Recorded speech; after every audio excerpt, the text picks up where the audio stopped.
Pamansang Pabahay para sa Filipino program. Again, good afternoon. May we request everybody to please settle down as we are about to start with our program this afternoon. Narrowing the housing gap and zero informal settler families by 2028 is the battle cry and aim of the Pamansang Pabahay para sa Pilipino 4PH program, the President Marcos administration's flagship housing program. Ang target po natin is to have 1 million houses planned to be built every year. That would be 6 million houses by the end of our President's term. So again, good afternoon to everyone. We welcome, of course, our guests for this afternoon. We have with us from DSUD Undersecretary Roland Samuel Young, sir. Good afternoon. Of course, from the Local Government Unit of Calibo, at dito po ang mother, ang nanay namin in the LGU, Dr.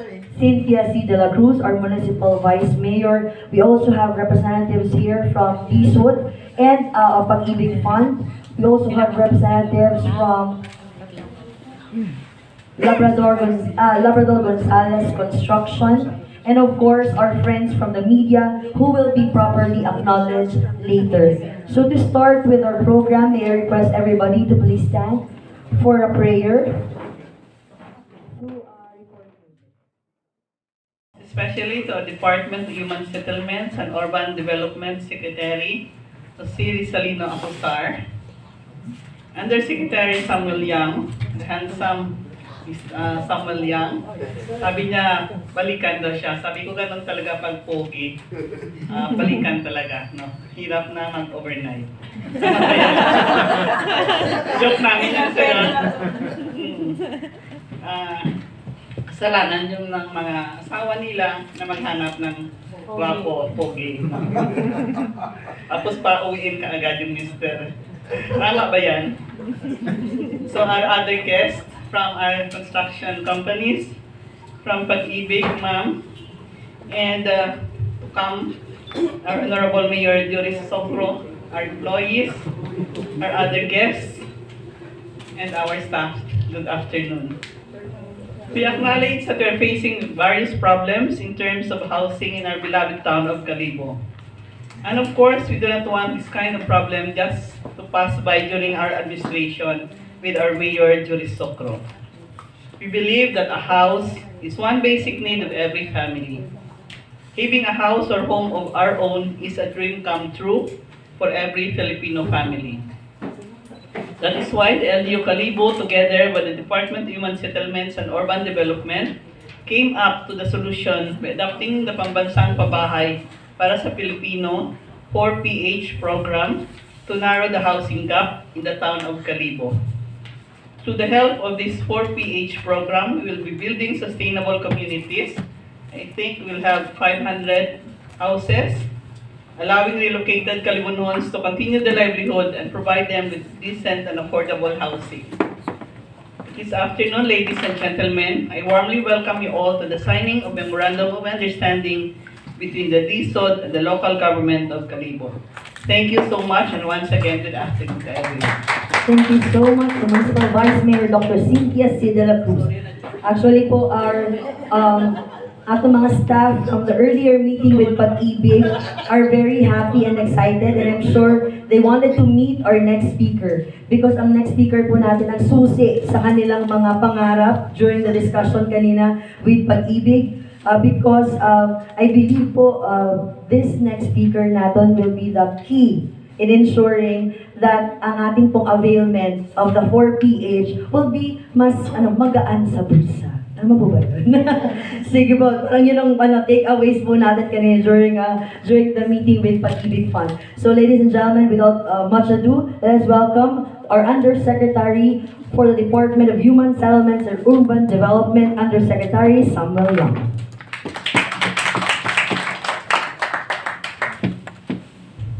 Hello. Good afternoon, everyone. I'd like to thank everyone for welcoming us here to Aklan, Calibo Aklan. Yeah, we're here today to show our dedication to you guys that we really want this program to happen. And not only that, but also to help the city with their housing backlog. We all know that every city has its own housing backlog and problems, and I know that with the help of the President, the initiative of the President, hopefully we can solve this together. We cannot do this alone. We will need the help of the LGU to strongly support us, the Department of Human Settlements, and of course, Pag-ibig, who is the engine of this program.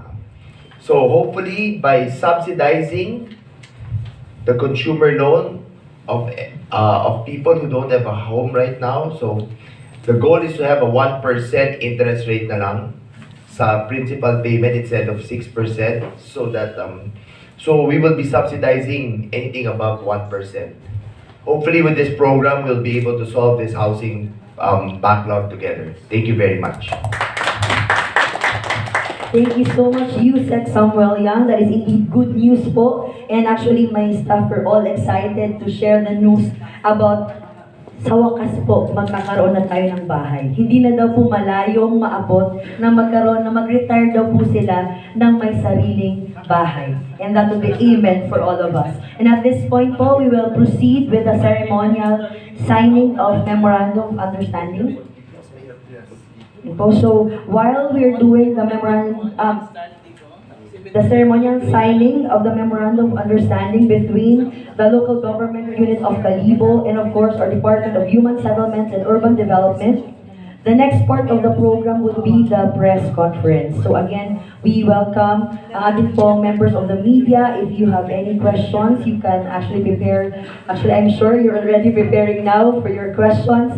A microphone will be provided po sa gitna during our press conference.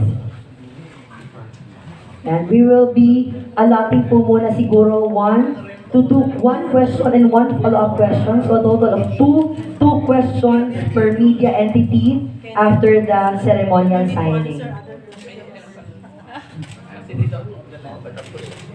Tapos na po, ang dami na nang sinagot kong questions.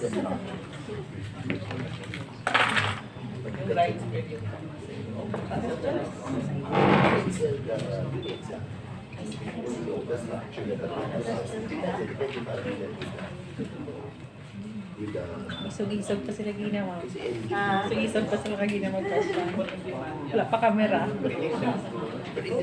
Other questions? Sabat lang Ken. Sabat na ni Ken. Si Vice yata ko pa. Si Vice. Sa witness ba siya? Sa witness, si Vice.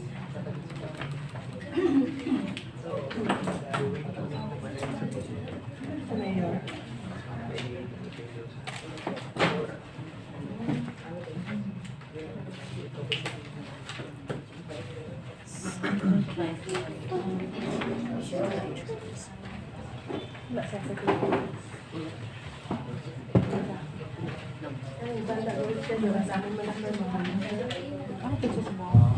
Sige po, while they're finishing po with the signing of our Memorandum of Agreement, we would like to acknowledge our media partners present here today. Of course, from Brigada News FM, Sir Jomer Soriano, sir, good afternoon.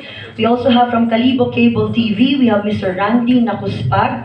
Sir, good afternoon. From Adja Aspen, Dr. Botoy Villorente. Sir, good afternoon. From Rajahan Calibo, Mr. Doniel Aguirre. We also have Sir June Aguirre from GMA News.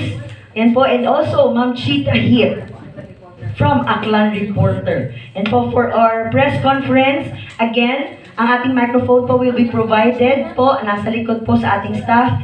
Please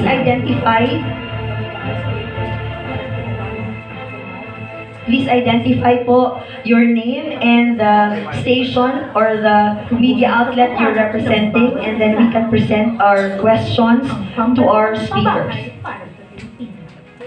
As a project of the Marcos administration at ng Department of Human Settlements and Urban Development. Ang programang ito ay magbibigay solusyon. Sige po, sino po mauna? Ayan na po, ready na. Sige kayo. Usog lang siguro ma'am sa front. Ayan, para makita po natin. Hello po, good afternoon. Shane Masayo po from RMMDR Calibo.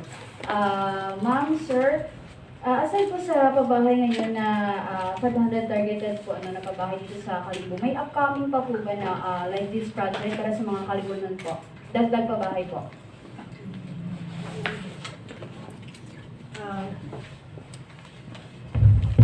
Good afternoon.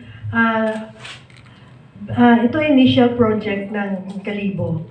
So we do not know if the mayor will still offer another site, no, for the project, but we are always open for more projects na i-propose ng local government unit of Kalibo and other local governments in the region, including provincial government.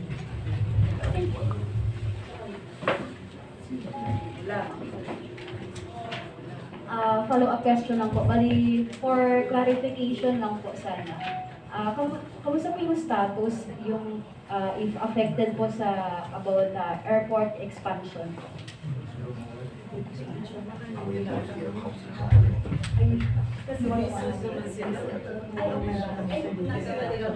That should be addressed to Kalibo.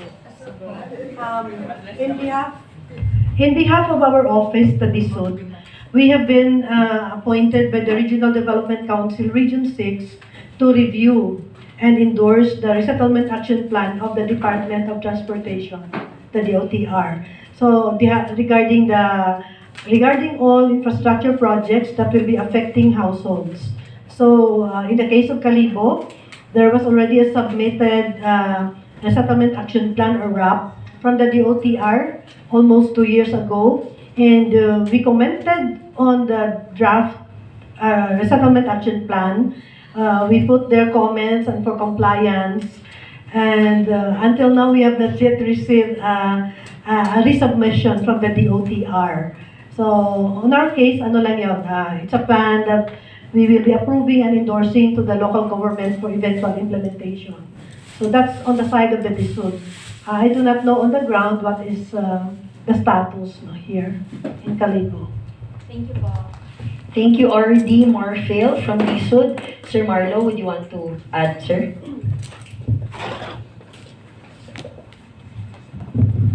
Okay, for the connection about the concern about the Kalibo International Airport, the local government has been coordinated with the DOTR on how to fast track the commitment. One of that is they have already talked to the mayor on acquiring the land for the development of housing project as one of the relocation sites required in the RAP land. So we have information that they have already done that one, and a process of developing the lot for housing project.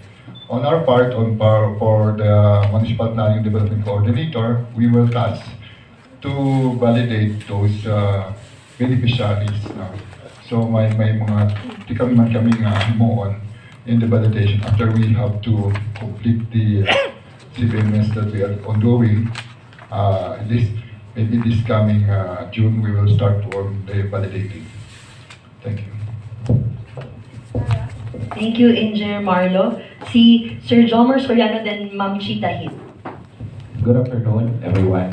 Mayong hapon. Jomar Soriano from Brigada News FF Kalibo. Question na siguro si May, because said sa atong moderator, that everybody is excited for this matter. How will they be qualified for this mapansang pabahay para sa Pilipino, and what are the requirements? Everyone will be given a chance to qualify for the pambansang pabahay. So everyone, But of course, the thing with this, it's not free. Because you know, in order for you to build 1 million houses, you will have to spend 1 trillion. So, and you know, our budget's only 5 trillion. So, it's not sustainable. What we created is another mechanism where you can scale up a lot of houses being created by creating an interest rate subsidy.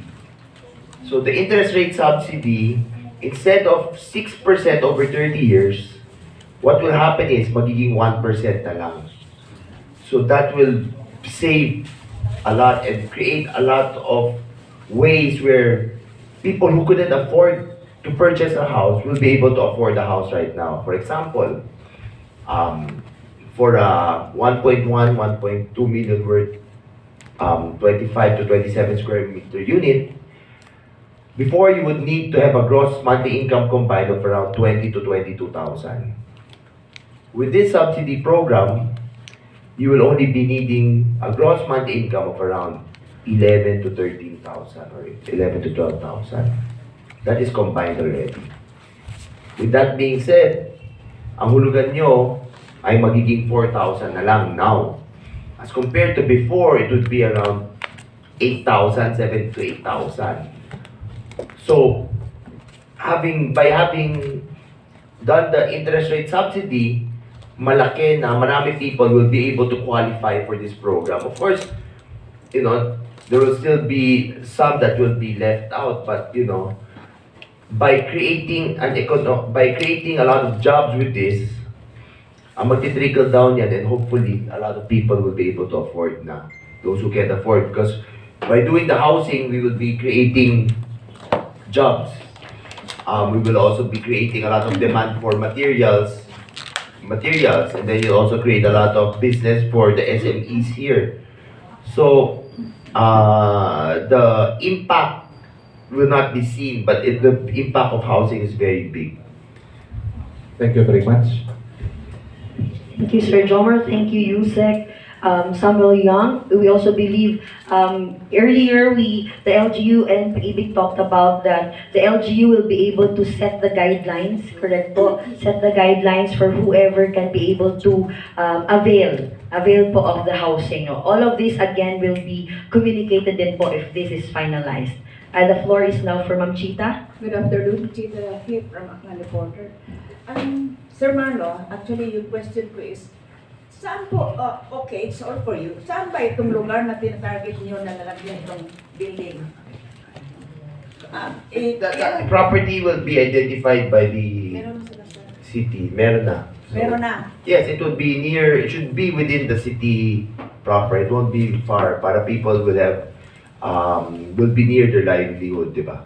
Kung malayo, mahirap maghanap ng trabaho. Oo, so we make it a way na hindi sila mahirapan mag-transport.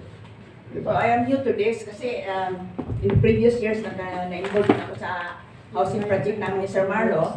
So I'm just wondering where is it this time. So sabi niyo na-identify na, okay, that's agreeable. Pero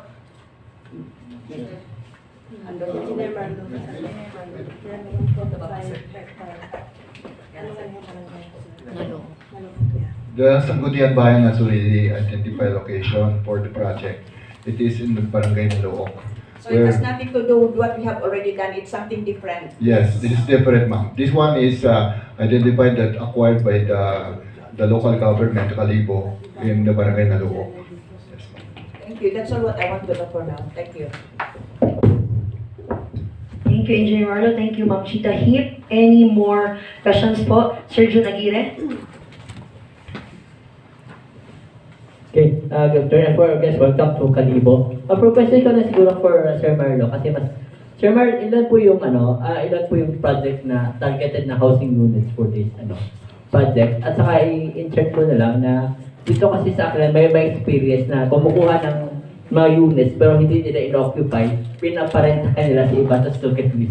So how can we be guaranteed na safe way sa mga ganito? Okay, kasi itong program na to is condo type yung bang high-rise, no? Ibig sabihin kung high-rise po siya sir, wala pang lupa tayong concern dyan. Kasi kung gusto mong mag-acquire dito through pag-ibig, yung obligation mo is different sa case ng Yolanda. Yung Yolanda kasi dole out yun eh. Pag dole out yun, required ka talagang doon ka titira. Unlike dito kung pag-ibig ka, you can stay there or you can make that one for purpose of Airbnb na type, no? Yung pinaparentahan mo o yung mga economic activities, pwede mo po magawa yun eh. So, ibig sabihin, basta member ka, with pag-ibig member, you're entitled for this program para ma-acquire po natin. I I hope po kung tama yung sinabi ko, sir. Usually, you will in order for the people of the citizens here to avail for the they have to go to the LGU. They have to be pre-qualified. Si LGU usually sila mayor yung pipili. So you go there. When you buy, you will all be owning this Hindi naman to rent So, and then you will be working with Pag-ibig. Yun lang. If you guys get paid, then it's a different story. But if you guys pay your monthly on time and everything, then everything should be okay. If hindi kayo if people don't get to pay, papalitan lang naman ni LGU ng another beneficiary. So that's how the program. It's a new program under the President Bongbong Marcos. That's why. So hopefully this is a once in a lifetime opportunity. So I think let's take advantage of this. Thank you, sir. Yes. For housing group. Sir, may I just ask lang, kasi nasa-mention mo kanina na limited ang budget nyo, but you are targeting 1 million houses for the year for the term of BBM. May sir, kung ilan po yung targets nyo this year at ilan po yung targets nyo this year for? I think we're working towards hitting our target for this year. There's challenges along the way, but hopefully with the help of the LGUs and everyone, we can achieve it. Thank you so much, Yusek. Thank you, Sir June. So again, let us review po. Ito po ay different from the Yolanda Housing Project. Ang ating pabahay po from Yolanda, ayun po ay dole out. Free po yung binigay, kaya medyo stringent po ang ating pong requirements. Based din po yun sa kinuminicate na ating LGU. This 4PH program po natin ay, for example, magbibili po tayo sa Camellia off the record. We pay, for example, tama sabi ni Sir, na medyo pag mataas po ang amount ng ating bahay, mataas din po ang ating monthly, but because of the interest rate subsidy na ibibigay po sa atin ng DSOD, it will be more affordable po sa atin. So that is the yung beauty po ng ating 4PH program. But also, before we go to the next question, we would like to acknowledge one of our SB members also, Attorney Christine de la Cruz, ma'am. Good afternoon po. Sir Butoy, I'm seeing Sir Butoy for the next question. Good afternoon. May I know if this is individual house or apartment type? Condo type. Because I've been to that dole out housing in Washington, and there are several problems. First, it occupies too much land. So it is much better if we will have the condo type, so that, as I saw it in Singapore, the lowest level is 40 levels. One level is occupied by 10 families. So 10 families times 40 levels, 140 families. At 5 members each family, that is around one barangay already. So I hope you will stick to that condo type, not individual. Yes, sir. So that we can save land, which is now becoming scarce. I saw that, but they did not only build the house, they also built tennis court, swimming pool, parking lot. So it is complete. Yes, sir. That's the plan, sir. Thank you. Thank you.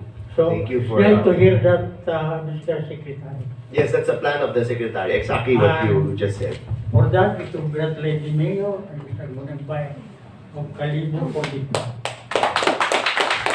Thank you so much, Dr. Butoy Villorente po. And again, the floor is still open for any more questions at this point.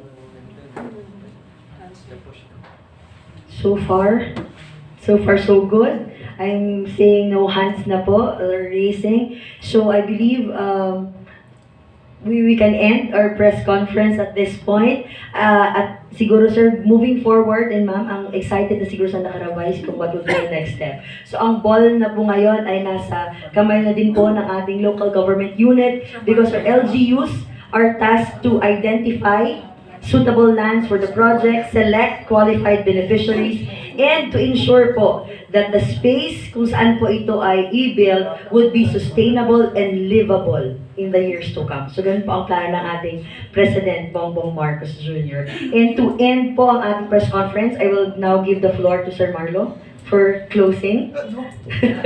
Sige na, sir. Sino ba?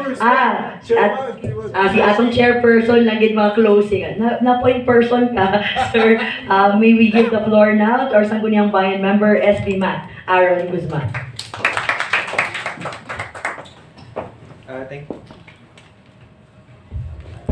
Thank you, Ma'am Ara. To our Undersecretary, Sir Roland Samuel Tiang, and also to our Vice Mayor Cynthia de la Cruz Guapa, and of course to our Ma'am Eva Maria Marvel, Regional Director of DSOD, and to my fellow Councilor, Attorney Christine de la Cruz. And I think, good afternoon sa tanan. We are happy, and kalibunan sir, grateful that the project of our PBBM, the Pambansang Pabahay para sa Pilipino program, the kalibo could avail. Since also with the partnership of our Pag-ibig, which will be subsidized by the DSOD, so it will help a lot to our fellow Kalibunhons. So that's all I think. Thank you, Undersecretary, and to our Pag-ibig representative, and to our Vice Mayor. Thank you everyone. Thank you so much, SB Mat, Aaron Guzman. And after po natin mag-end, i-remind ko na agad, photo opportunities po tayo. Yan, so this ends po our signing of Memorandum of Understanding for the Pambansang Pabahay para sa Pilipino 4PH program. Let us all go home with smiles in our heart as we are excited po to be able to solve this social issue of a housing problem in the Philippines through a whole of nation approach. May we ask all our guests to please come forward.